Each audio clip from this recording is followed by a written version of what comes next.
Sora, prinde țigara, ia-te-i! Молодец!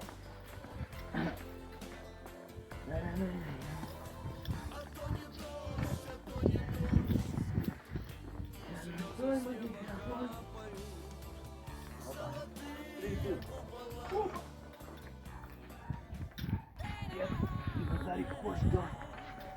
3 штуки, да. 3 штуки. Ну, моє, сертифікати. Мін. Що, поцел? Процент, молодец, молодец. Да вы чё, так? А мы советские. Вот мы.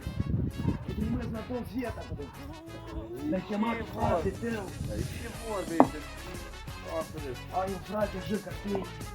а він так не ще був там вдома. Эй, жи, фразы жи. Ну, і потім я даю така, і можу, а може Василь по учет жиром.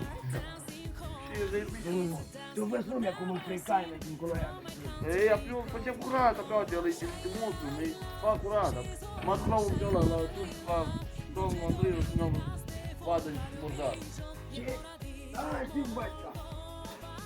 А ну встань, я надо перелазить, потому что они бот надо. Ну, може вам кукати Симон Чикрей твою номер, eu cheam poliția, că luați coja pe asta, că nu, eu mă duc acasă. Я с ними дучу, да? Nu mă fiu acasă, gata, Am vrut să încerc, ai, nu te râde, am vrut să încerc, să văd Ce dacă... faci, băutule? Da. Faci ei.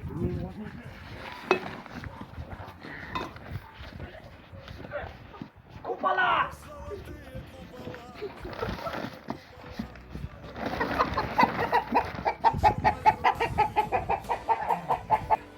Frate,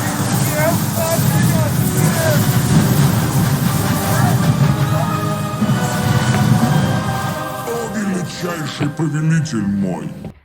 Te iubesc și eu, te iubesc, mami, te voi iubi mereu, te iubesc, mami, din toată inima mea și toată viața.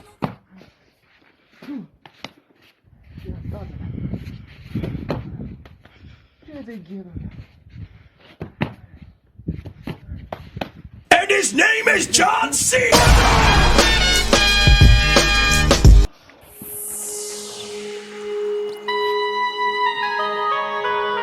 Mă bate vântul în față, eu n-am niciun chef de viață, o fi inimă ce mai lume hoață.